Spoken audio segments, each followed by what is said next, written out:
She received her BA in Islamic Studies from Toronto University, an MA in the History of Art from the University of Michigan, and her PhD from Harvard. She's carried out archaeological and architectural fieldwork in Syria, Iran, Morocco, Central Asia, Turkey, and Tunisia. She's co-authored and edited numerous works, including City in the Desert, Sarah Har al-Shakri in Syria, Architecture and Community, Building in the Islamic World Today, Modern Turkish Architecture, The Mosque in the Modern World, The City in the Islamic World, and An Island Through Time, Gerba's studies about her work and her research in Tunisia.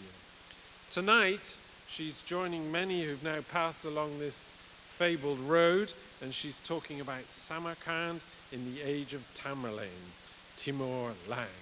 Renata.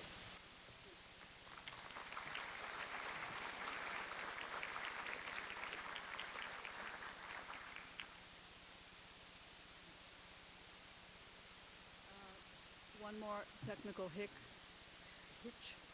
I need to press this in here. It disappeared before this, but I'll begin anyway. Yeah, that is the changer. So let me begin while they start fixing it. Okay, very good. Oh, my goodness. Okay, clearly Tamurlane is the name that you know perhaps from the Shakespearean time, because Christopher Marlowe actually wrote a play, Tamurlane. But in fact, what I've done is I put his name in various transcriptions below. So in Turkic and Mongol languages is Temür, in Arabic and Persian is Timur, and in Castilian Spanish, of which I will speak shortly, it's actually Tamerlano. And I believe that that is where Christopher Marlowe got his ideas. So, Ruy González de Clavijo, during his sojourn in Samarkand between 8 September and 20 November 1404, as ambassador of King Henry III of Castile, enjoyed enormous and generous access to the life and ceremony of the Timurid court, and left a most detailed and lengthy account of this setting. Now, Clavijo's narrative is one of the primary sources that is used by historians, and particularly historians like me who do the history of architecture, to reconstruct architectural edifices sponsored by Timur and his court in his new capital city, Samarkand, and its environs. The other sources that I have used include accounts of Ibn Arabsha, a prisoner who subsequently returned to Egypt, and a panegyric history and biography of Timur by Sharaf ad-Din Yazdi, about whom later. The Embajata at Tamurlano, Clavijo's narrative and its accumulated realistic effect has brought many historians of architecture to this source. Sharaf ad-Din Yazdi also introduces and portrays several of the same settings of Timurid courtly life and ceremony witnessed by Clavijo in his book, The Book of Victory, Zafarnama. This source, which will become one of the favorites of all of Timur's descendants as a dynastic history, was chosen often for recopying an extensive visual enhancement. And in this lecture, I shall use its paintings to expand and reference Clavijo's descriptions that come down to us without any other illustrations. Though several palaces were commissioned by Timur, and they are mentioned in the primary sources, some 15 in all, only a fragment of one survives, and I won't bother you with it. It's actually not in Samarkand itself, but outside, near Timur's birthplace. The poor survival rate of all of these secular structures can be explained in part by the rupture in continuous patronage that brought about brought about by the original founder's death. Most Islamic palaces did not attract continued patronage and occupation, and the few examples notwithstanding, that is the Topkapı Saray and the Alhambra in Granada. But another reason offered for the low survival rate of residential structures, and Timur's palaces among them, was that they were built of impermanent materials such as wood, mud mortar, mud plaster, and the rest. Several writers sketched Timur also as an impatient patron, eager to see buildings take shape in very short time frames, and easily dissatisfied by buildings that were taking too long or that were insufficiently monumental. Timur's ambition was to build was so intense, and the scope of construction of his project was so large that architects and builders abandoned permanence for his palaces. So before we turn to these palaces, let me first introduce for a moment the location Samarkand and what Timur found in it when he came. So, and nothing's happening, so I think I'm going to just do this. So, those of you who were there for my lecture last time, we talked about old Samarkand, so-called Afrasiyab. Now, when Timur arrived, having taken over from an internecine battle, this was dead. The Mongols had destroyed it. Nothing was preserved except this one little place to which I will come. But what was there, and here is Samarkand in its entire oasis, was of course the rest of the oasis, because the hydrological system, in fact, had miraculously survived. And here you see it in a present-day satellite photograph. This is Old Afrasiyab. You can see that it's still today just a sheer plateau of wind-swept earth. And the old occupations we know quite well. They go back through Hellenistic times right through the early 13th century. And here we also see that nothing is left here except this one little moment of life. And we recall that Samarkand had been quite successful as a Sogdian, an early Islamic site, and all of these paintings are today housed in this archaeological museum right on the old site. And Samarkand always was part of this road. Now, it's thanks to Timur, but actually thanks to the Mongols,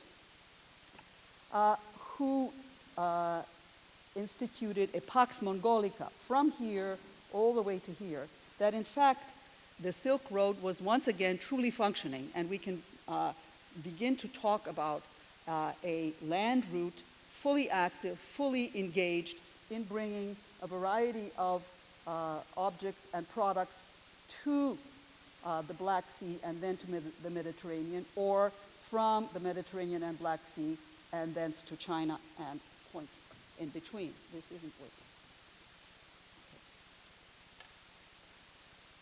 Okay. So when Timur takes over, he establishes himself here, and of course the first thing that he wants to do is he wants to recapture the rapture of Pax Mongolica, tries very hard by various campaigns to actually go all the way. Yes, thank you. Okay, we'll just continue. All the way here. Okay, thank you. All the way here.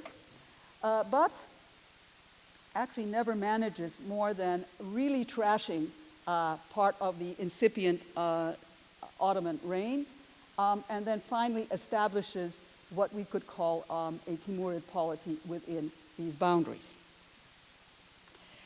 But it is from this time that we have the reemergence of a variety of connections between this area and Ming China, right throughout the late 14th and into the middle of the 15th century, And after that, after about 1450, the Silk Road, in fact, begins to sputter, and finally, by the end of the 15th century, one can say pretty well that nothing that is being carried from here to here is not better carried along the maritime routes. So Samarkand then, at this time, is really it's the last flowering of the Great Silk Road entrepot, at least the way I see it. There were many embassies back and forth, and in the albums that have come down to us from essentially the early Timurid period, collected variously by the later descendants, we in fact have several portraits of ambassadors, such as this one, who is actually nameless. And we also have other pictorial records of what exactly an embassy was imagined to be. For example, in this case, a whole series of attendants attending two princesses that are being married off to somebody or another, and that is actually part of the Silk Road as well. Okay. Now, in later Timurid times, after Timur dies in 1405, you can see that this entire world is at least culturally extended and extended until it takes in all of present-day Iran and, in fact, much of northern India, and looks to the heyday of Timur's and his immediate successors' building activities as a cultural model. So, now coming back to the Clavijo's embassy. So Clavijo's embassy in 1403 to 1406 was the second embassy sent by Henry III, and it went through Constantinople and then left from Constantinople heading to find Timur, who particularly at this time in 1404 was supposed to be in Georgia. He had decamped, and so it continued onward across northwestern Iran, northeastern Iran, finally the crossing of the Oxus until it finally made its way first to the palace outside of in November of 1405, right 6 days before Timur embarked on his military campaign against Ming China and died in the very beginning stages of it. And that's the historical frame that I will deal with. A broad variety of topics was covered by Clavijo. And it's important to note that from the very moment that the embassy arrived, this idea of spectacle plays a central role in whatever concerns processions of royal ladies, mounds of cooked meat, performing elephants, fabric architecture, or portable mosques, or even large ones. Okay. Now, in the later 15th century Book of Victory, here is an example. For example, there is actually a depiction of the attack on Izmir, and very much the idea that you had a victory over the Ottomans at the time. When Clavijo arrives in Samarkand, he says that they were put up in a house and orchard, and that overnight what had been very plain was completely changed by the kinds of furnishings were set up. Timur had not been in residence, and the interior spaces of his palace were not outfitted with the sumptuous array of textiles that played such an important role until, of course, necessary. And so in his tract, Clavijo actually notices that the things that Timur Beg likes more than anything else is, first of all, fine and delicate textiles, especially in the colors of fine cedar crimson, textiles the color of pink, fine textiles the colors of white and green, delicate cloth such as that of Reims, that is in France, branches of corals, a coral tree, cups of crystal and other vessels ornamented with gold and silver, noble tapestries like those in France, and all those things he is well provided with.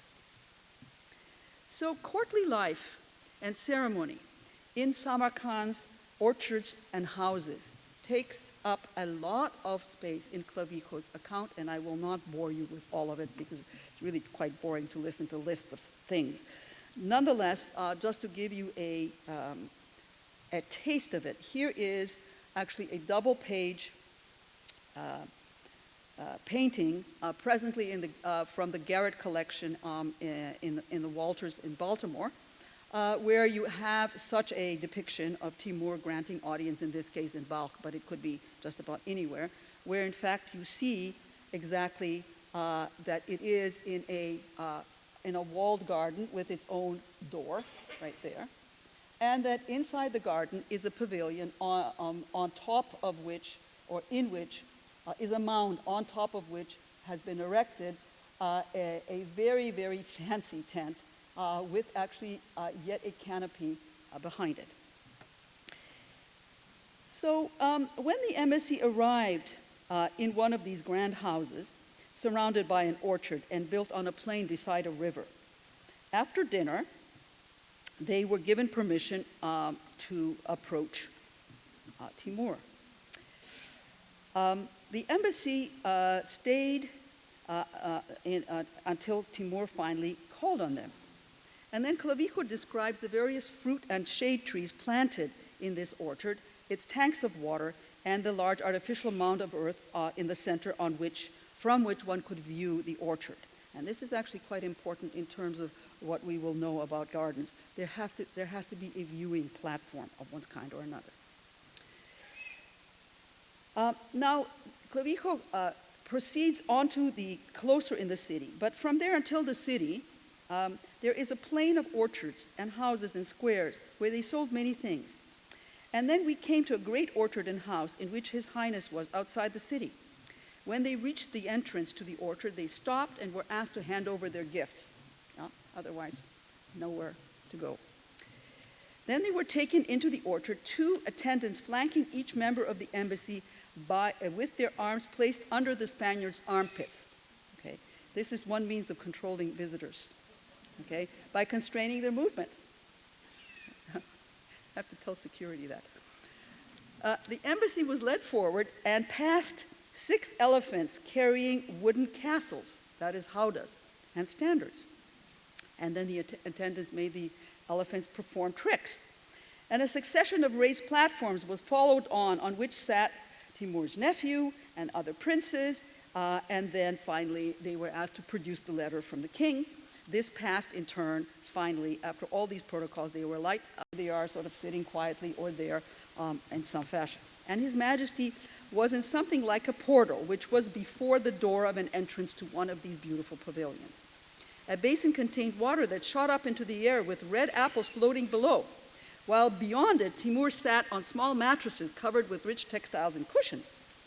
And the ambassadors then moved forward, performing a series of 3 bowing and kneeling movements, arms crossed over the chest and still held under their armpits by the attendants.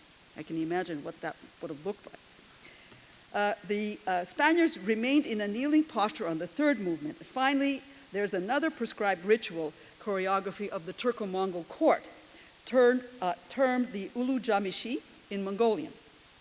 And here, I think this is actually what it sort of shows.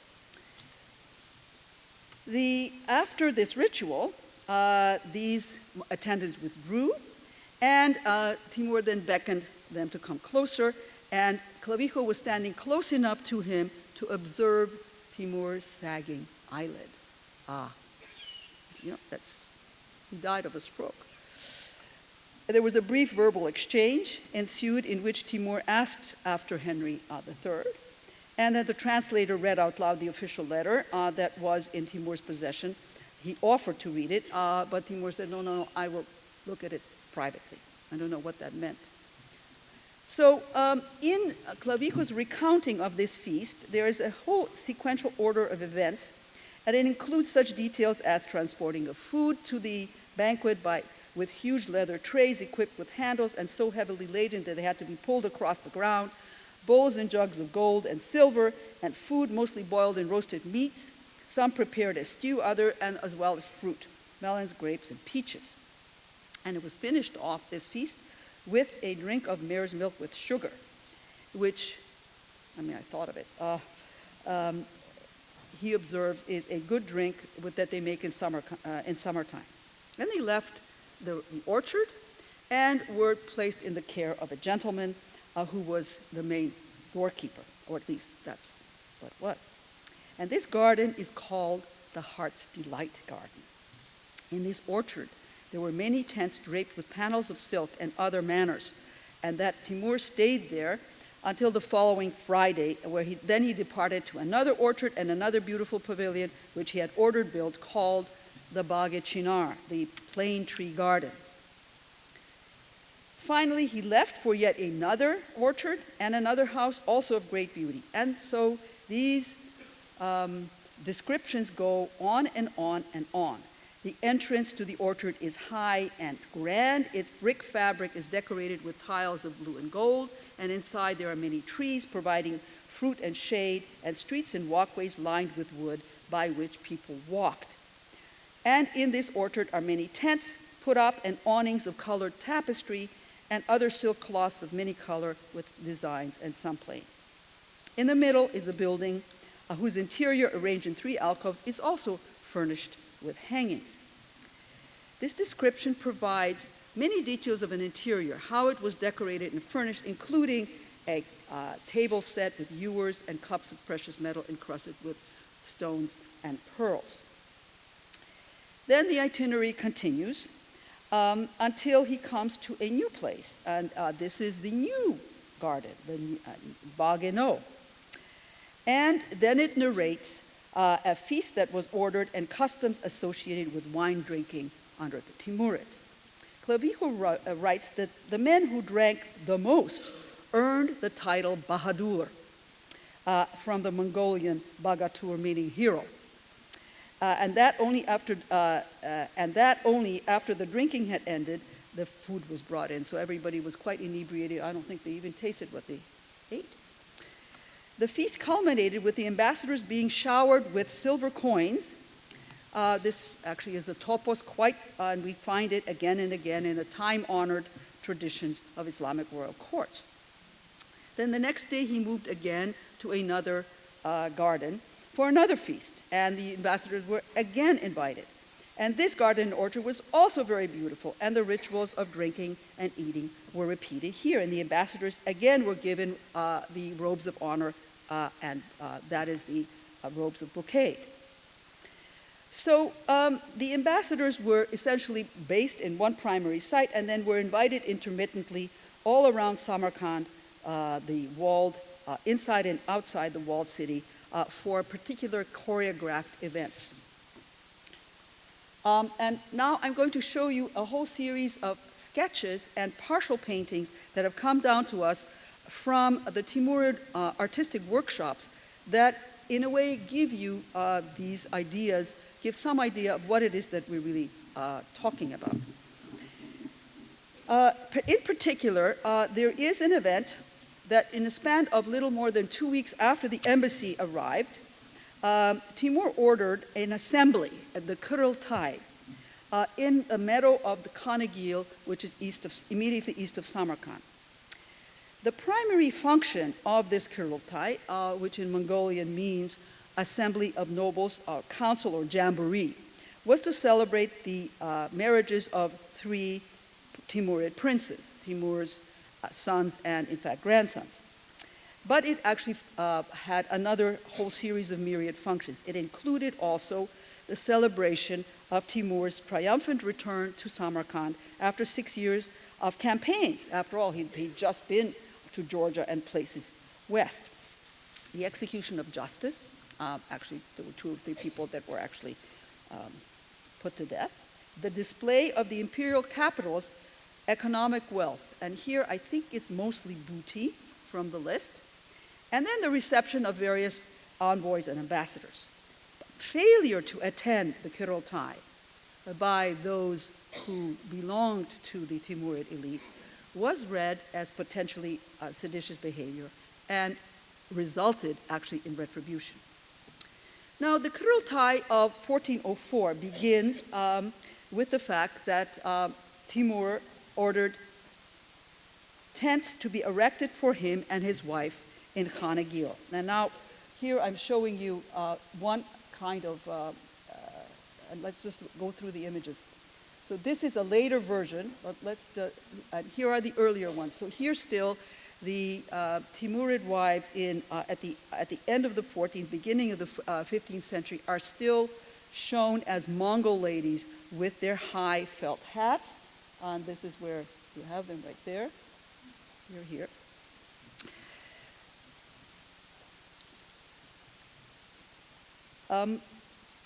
The members of the horde, that is the Ordu of Timur's entire polity, came with their wives and set up tents.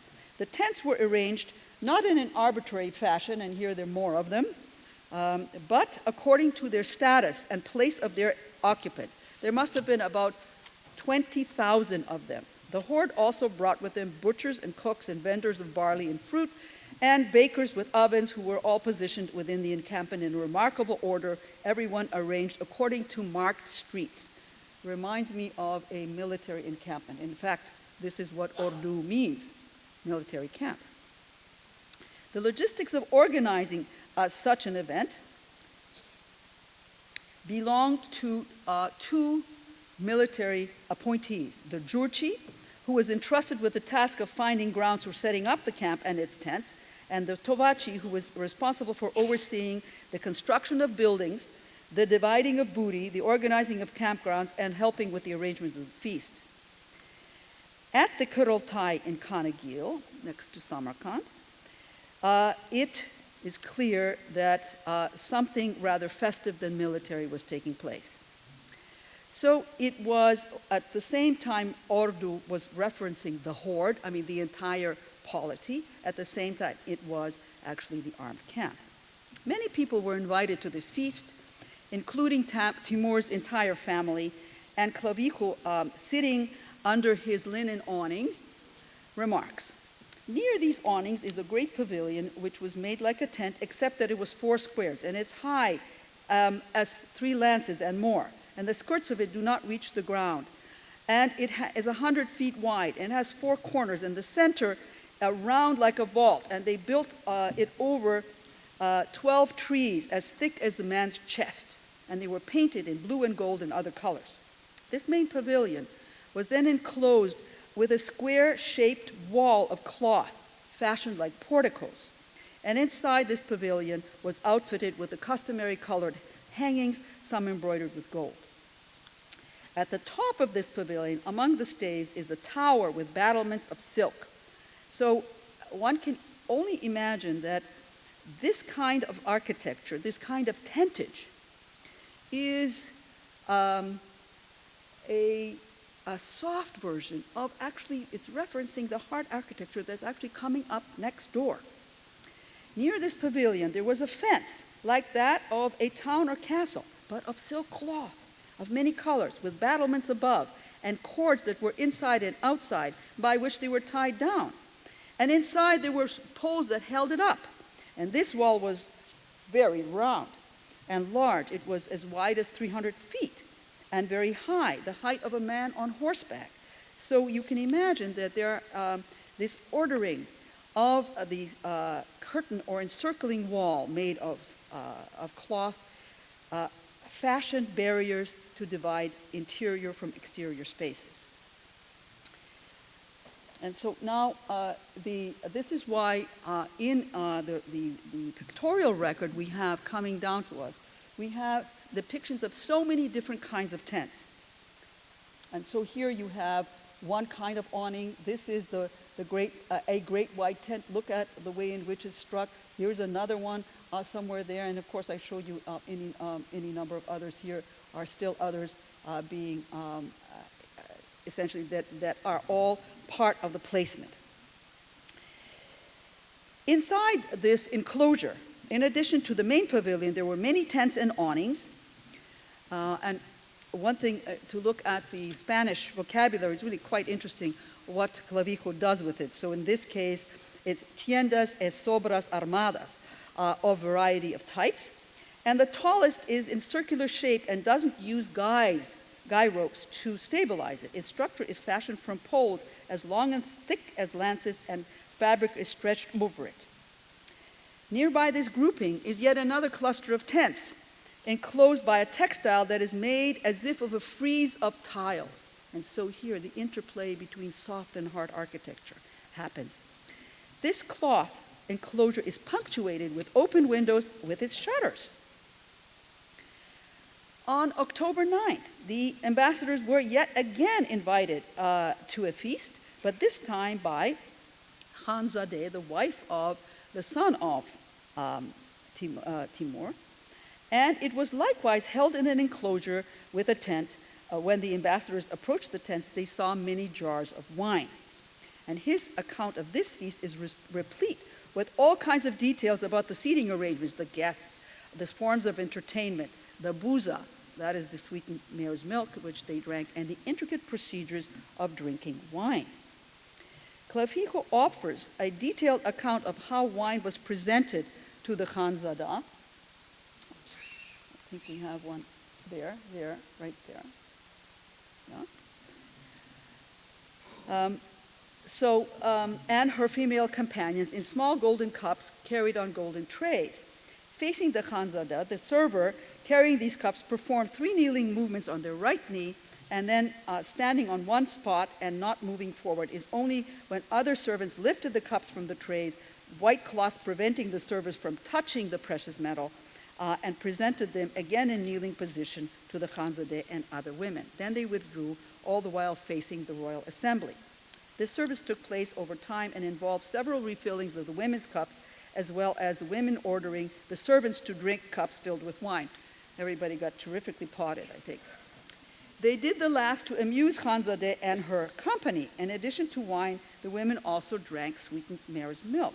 And Clavijo concludes this narrative by writing that men in their company were totally drunk, and that this was expected.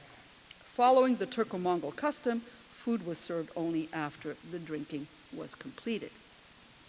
Clavijo reports this excessive drinking and its practice among the male and female genders at Timurid court without any overt judgment. And it's unclear whether he viewed it as scandalous. Certainly, the good doctors of Islamic law in Samarkand did. So on the 9th of October, they were again invited to celebrate one of the marriages of one of the Timurid grandsons. And to further celebrate that day, Timur ordered all the traders and craftsmen from the city of Samarkand to leave the town and come to Khanagil, set up their tents, and engage in trade. So you had a kind of a festival happening at the same time. And then the last, because I won't bore you more with this, the great Khanum, Timur's primary Mongol wife, from whom he drew his Mongol status, because he was called the son-in-law, and that's actually the only connection he had with Mongols. Actually, that's an interesting kind of problem. Sons-in-law, that's what you do. You marry them off to Mongol princesses. The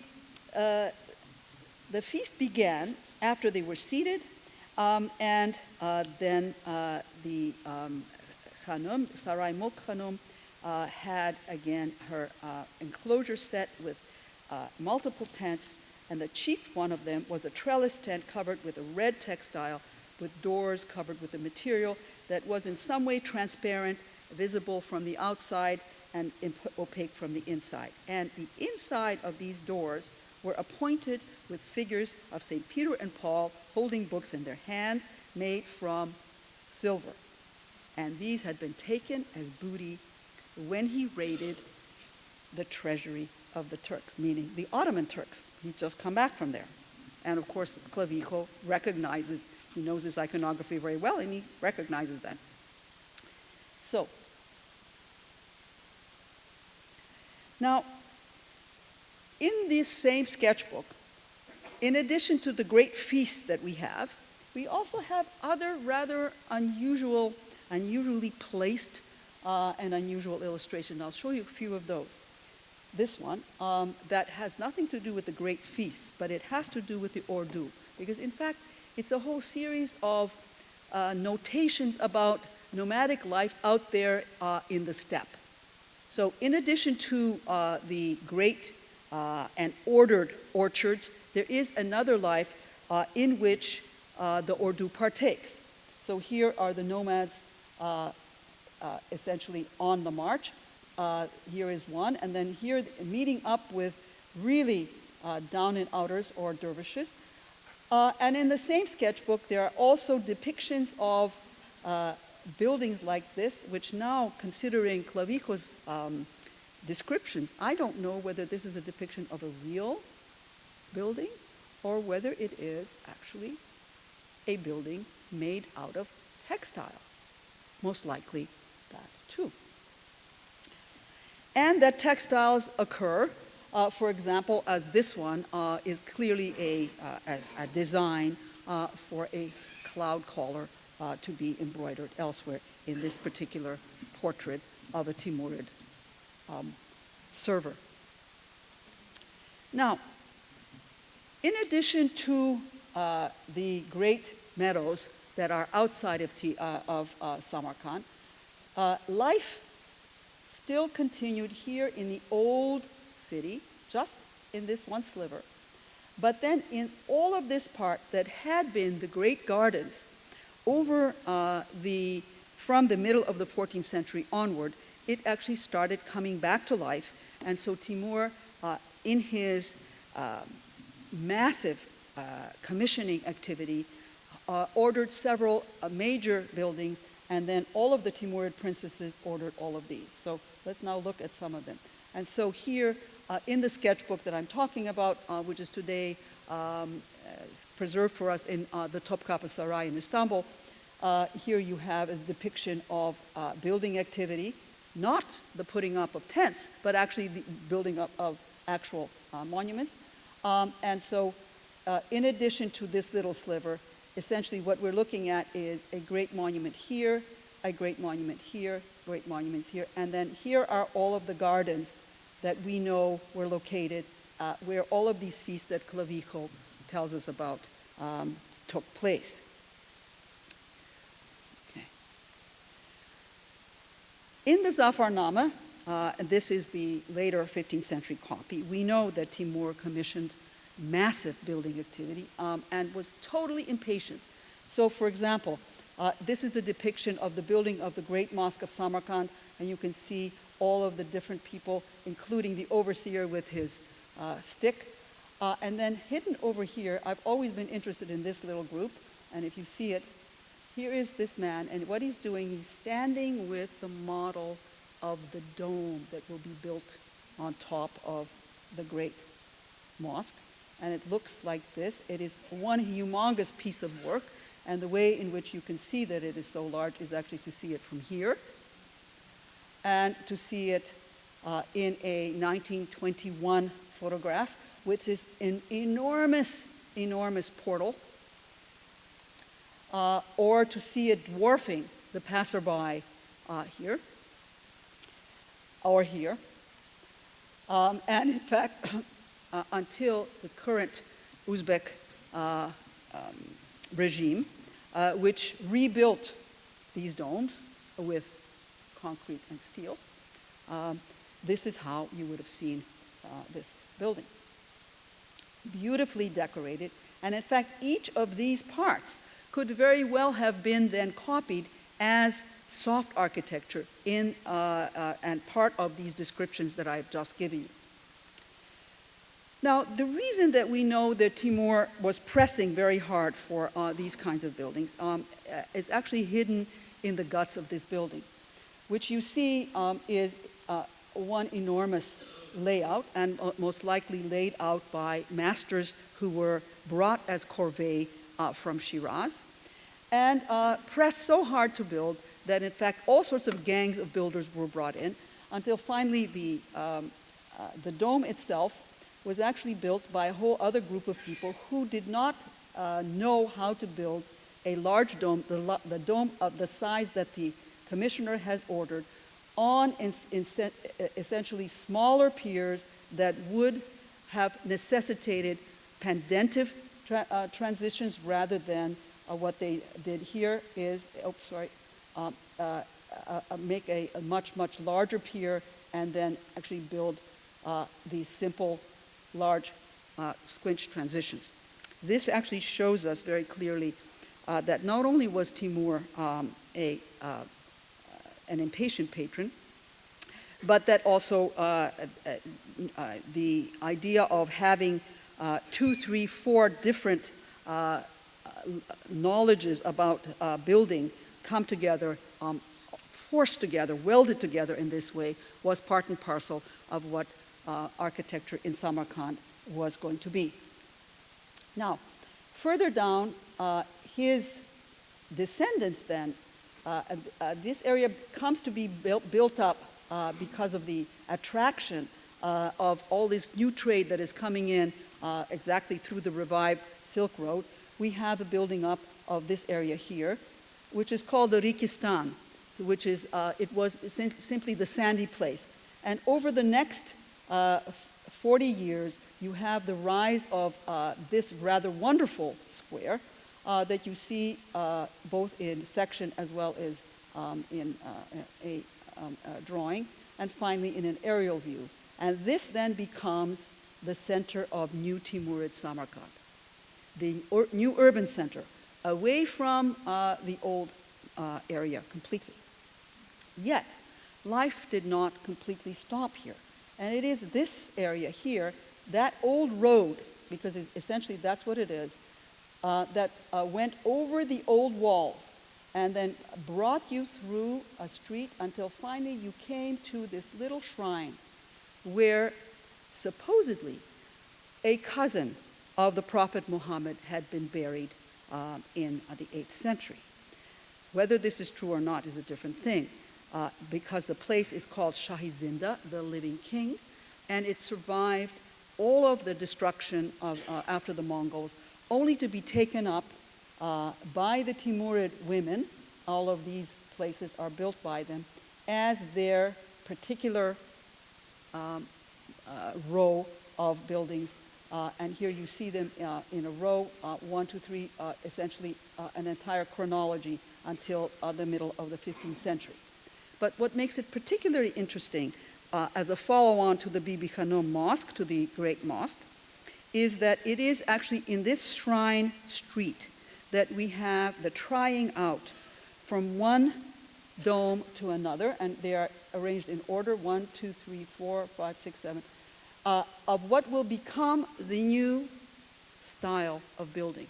And this is why we pay so much attention to this record as much, and of course we have it still there, as we do to Clavijo's stories.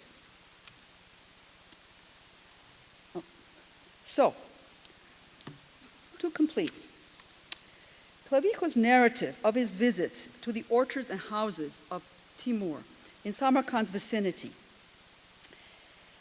gives us some of the most vivid descriptions of the settings for Timurid courtly life and ceremony. It also details a typology of tented and cloth structures, and as I've said, it probably also details for us some kind of a interesting visual interplay between soft and hard architecture. There are trellis tents, there are tents stayed with ropes, there are pavilions or awnings, and there is an enclosure. So this method of assembly and composition is extremely well described for every element of soft architecture. I wish we had a similar description of the hard architecture. Prescribed codes of behavior and etiquette ensured the decorous participation of all involved in the audience, gift giving, drinking, and eating. Access to the areas of enclosures are carefully controlled, as well as seating arrangements. Now, Timur engaged in all of these prerogatives with his status as ruler in different contexts. But what is most interesting, that all of them happen in gardens and orchards. Temporary enclosures located in a bog, a garden. And it is therefore these orchards set with pavilions, tents, and paraphernalia that actually are more than just agricultural display. They are part of the paraphernalia of rulership. Gardens themselves then become associated with power and control.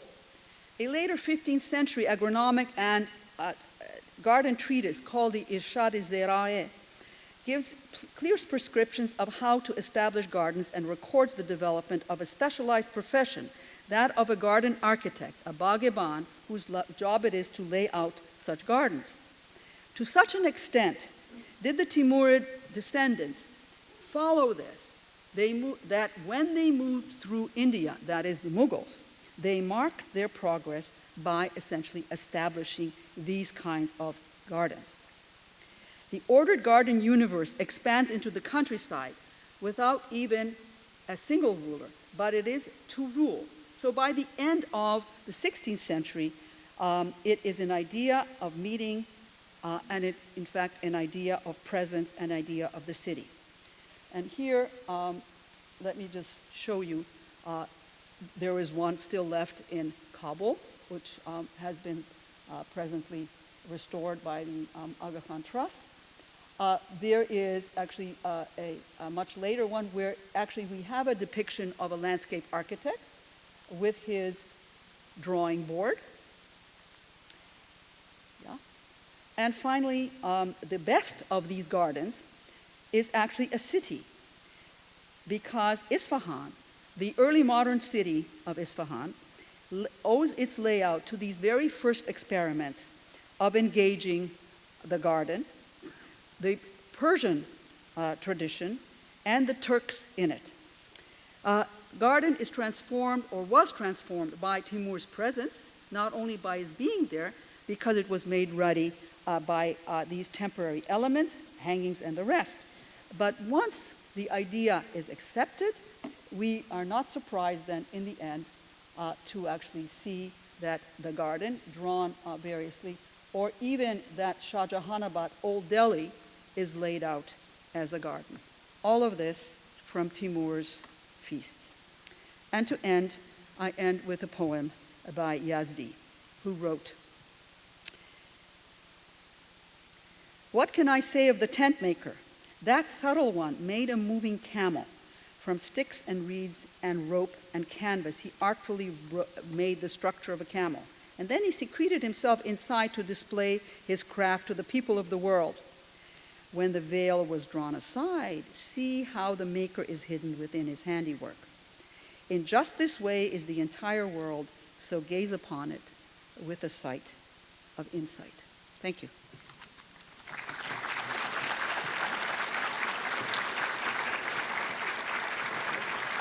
Thank you very much. A few questions? So Renata, wonderful talk, and a world that I imagine many of us didn't quite imagine was quite so cultivated in all its richness. Where did all the textiles, where was the tradition of these extraordinary textiles? We don't associate the Mongols with glorious textiles of this fashion. Okay, so the textiles actually come from many different places. Some of them are produced right there in Samarkand. We have quite a few pieces of information about handiwork being, particularly the great tents being made in the royal workshops. These are actually quite different because they're based on actual drawings. And so in these copybooks, we actually have drawings for textiles. This has to be separated out from the various traditions of nomadic groups that continue to produce whatever textiles they use according to clan and tribe. And what we have, most likely in Clavijo's descriptions, are effectively these designed locations and designed textiles, all produced for this event. Now, one should also remember that some of them actually did come from China as well, but they were produced all along for this market. Do you have other questions? Please. Yes.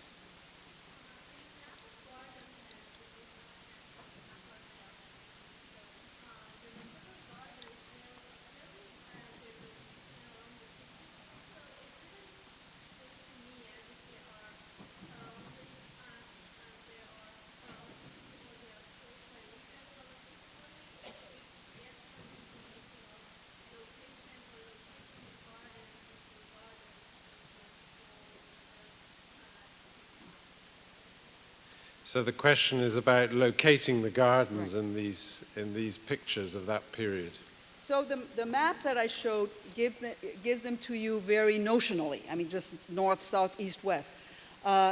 We know that this entire area is irrigated because we have the old canals and then channels from them. So you have to imagine that this is actually an agricultural area, right, into which you then have set a designed garden. And if you actually look at the larger hydrological study of the entire Samarkand oasis, you can begin to see that these are all gardens that are set at the top of the stream, right? Then comes the city, and then there's the lower stream. So they are actually located in prime locations as well. Can we find them today? Probably not, because in fact this is an area that's been built up. Other questions?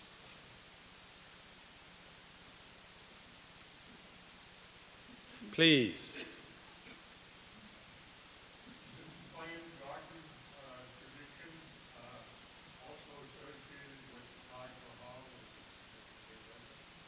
Yes, exactly.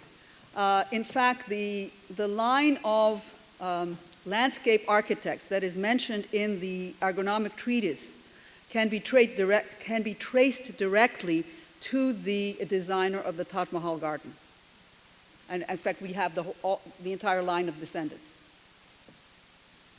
So this is why I was saying that the Mughals, really played the Timurid card completely and totally when they did their garden building in northern India. Another question? Please.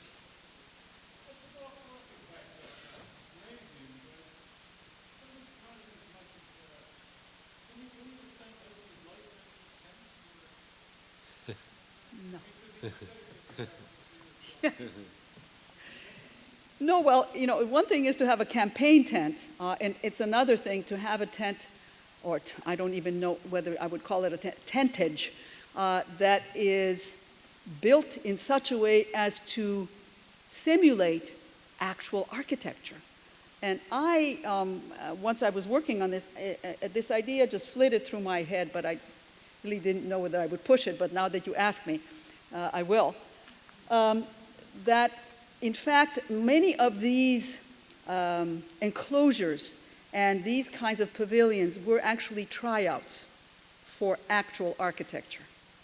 That there is some sort of a relationship between one and the other. And I've noticed this already when looking at, for example, Fatehpur Sikri, which is the great Mughal palace town, that in fact, without its soft parts, it looks like a skeleton. So there is kind of a give and take without one and the other. But because Timur was such a demanding patron,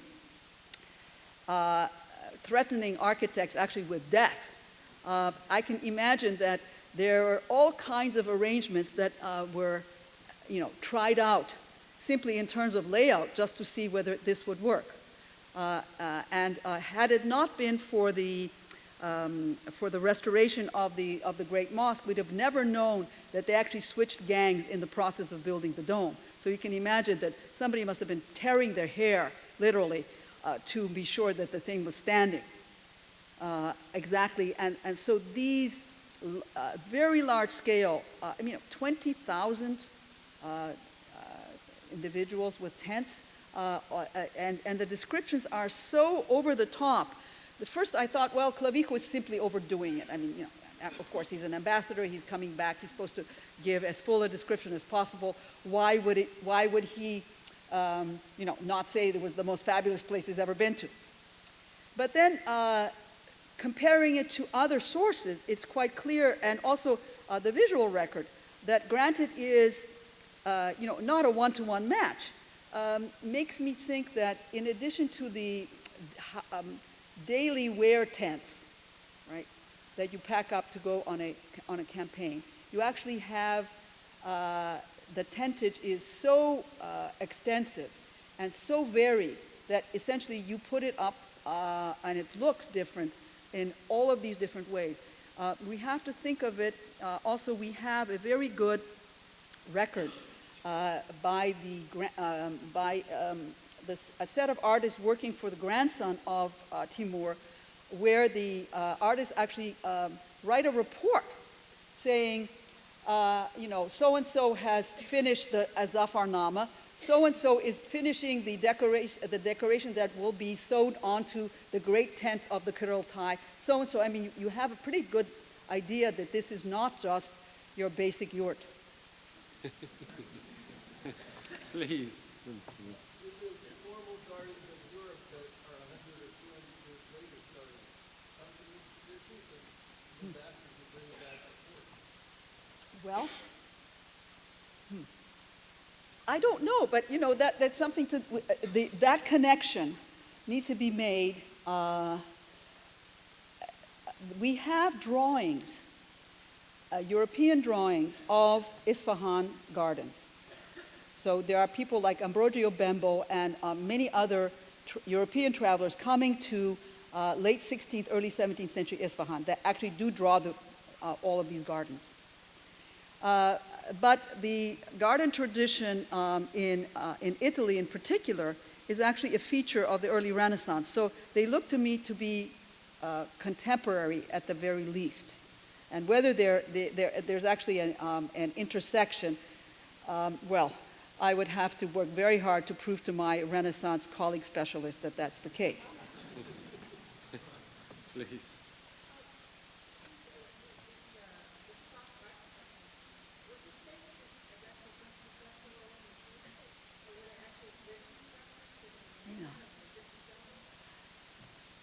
Both, I think. The Kurultai, definitely, it's a one-off thing. He'd been away, now he's going to set it up. Everybody has to come and swear allegiance all over again. That's one thing.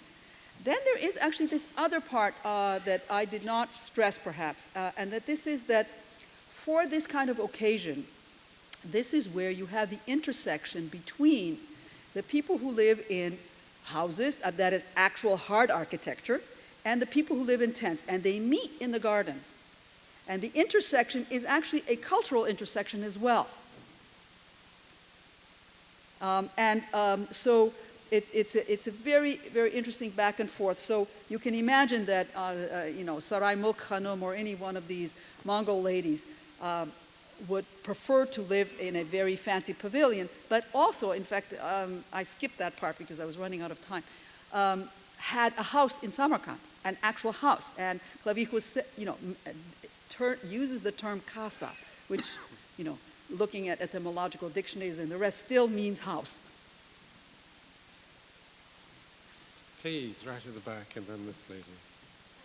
You mentioned that Timur got his Mongol status from his wife. Wife. What would he have been considered otherwise had he not married Mongol culture? That, do you have about half an hour? Well, he figures himself in his titles as Gurkhan. That is, he is the son-in-law to exactly this Mongol princess. Now, he himself comes from a Turkic clan, from actually the uplands south of Samarkand. And works very hard to, when you actually look at the histories that are written under his commission and then under his son's commission, Shahrukh's commission, worked very hard to actually make a genealogy that actually takes them back to Genghis Khan. There is some other far distant connection, genealogical connection, but the very fact that Saray Mulk is actually a real Mongol princess seals the deal, I think. You mentioned a Great Mosque. Which building does that refer to? That is the new Congregational Mosque, otherwise known as the Bibi Khanum, which is a popular and new name. In the sources, it's called the Masjid-i Jami No.